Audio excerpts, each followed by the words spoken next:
ಮಲೆನಾಡಿನಲ್ಲಿ 4-5 ದಿನಗಳಿಂದ ನಿರಂತರವಾಗಿ ಮಳೆಯಾಗ್ತಾ ಇದೆ. ಕಲ್ಯಾಣ ಕರ್ನಾಟಕದ ಜಲಾಶಯಕ್ಕೆ ಹರಿದು ಬಂತು ನೀರು. ಮಳೆಗೆ ತುಂಗಭದ್ರಾ ಜಲಾಶಯದ ಒಳಹರಿವು ಹೆಚ್ಚಳವಾಗಿದೆ.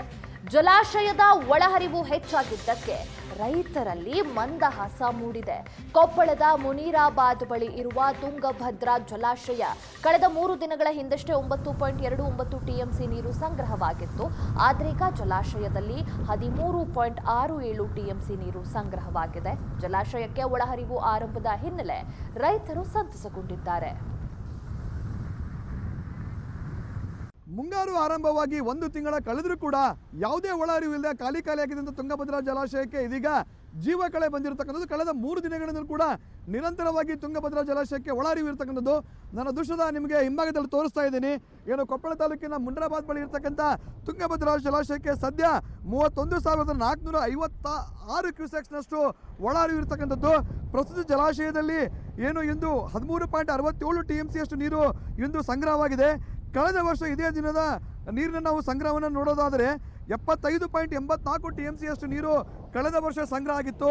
ಆದರೆ ಈ ಬಾರಿ ಮುಂಗಾರು ಕೈಕೊಟ್ಟಿರ್ತಕ್ಕಂಥ ಹಿನ್ನೆಲೆಯಲ್ಲಿ ಆರಂಭದಲ್ಲಿ ಯಾವುದೇ ಜಲಾಶಯಕ್ಕೆ ಒಳಹರಿವು ಇದ್ದಿಲ್ಲ.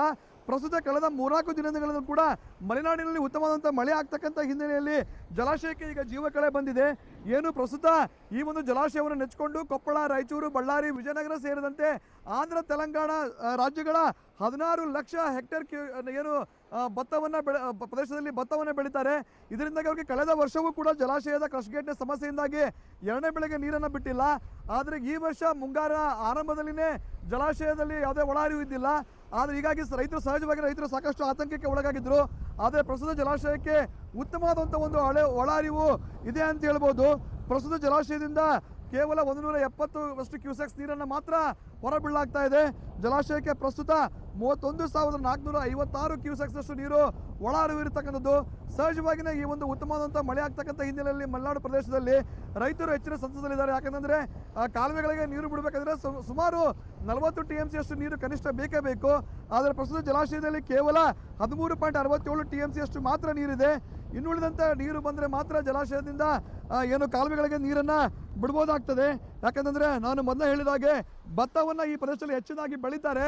ಆದರೆ ಕಳೆದ 2ನೇ ಬೆಳೆ ಕೂಡ ಬಂದಿಲ್ಲ. ಈಗ ಮೊದಲನೇ ಬೆಳೆ ಏನು ಕೂಡ ರೈತರಿಗೆ ಇರದೇ ಇದ್ರೆ ರೈತರು ಸಂಕಷ್ಟಕ್ಕೆ ಸಿಲುಕೋದ್ರಲ್ಲಿ ಯಾವುದೇ ರೀತಿಯ ಅನುಮಾನ ಇಲ್ಲ. ಆದರೆ ಎಲ್ಲ ಒಂದು ಕಡೆ ರೈತರಿಗೆ ಆಶಾಭಾವ ಇದೆ. ಯಾಕಂದರೆ ಮಲೆನಾಡು ಪ್ರದೇಶದಲ್ಲಿ ಉತ್ತಮವಾದಂಥ ಮಳೆ ಆಗ್ತಾ ಇದೆ. ಮತ್ತೊಂದು ಕಡೆ ಜಲಾಶಯಕ್ಕೂ ಕೂಡ 30,000ಕ್ಕೂ ಅಧಿಕ ಕ್ಯೂಸೆಕ್ಸ್ ಒಳಹರಿವು ಇರತಕ್ಕಂಥ ಹಿನ್ನೆಲೆಯಲ್ಲಿ ರೈತರು ಈ ಬಾರಿ ನಮಗೆ ಮೊದಲನೇ ಬೆಳೆಗೆ ನೀರು ಸಿಗೋ ಅನ್ನೋ ಒಂದು ಆಶಾಭಾವದಲ್ಲಿ ರೈತರಿದ್ದಾರೆ. ಒಟ್ಟಿನಲ್ಲಿ ಕಳೆದ 1 ತಿಂಗಳಿಂದಲೂ ಕೂಡ ಖಾಲಿಯಾಗಿ ತುಂಗಭದ್ರಾ ಜಲಾಶಯಕ್ಕೆ ಇದೀಗ ಜೀವ ಕಳೆ ಬಂದಿರತಕ್ಕಂಥದ್ದು ಸಹಜವಾಗಿ ರೈತರಲ್ಲಿ ಸಂತಸವನ್ನು ಉಂಟು ಮಾಡಿದೆ. ಕೊಪ್ಪಳದಿಂದ ಕ್ಯಾಮರಾಮನ್ ಸಮೀರ್ ಜೊತೆ ದೊಡ್ಡ ಗಣೇಶ್, ಸುವರ್ಣ ನ್ಯೂಸ್.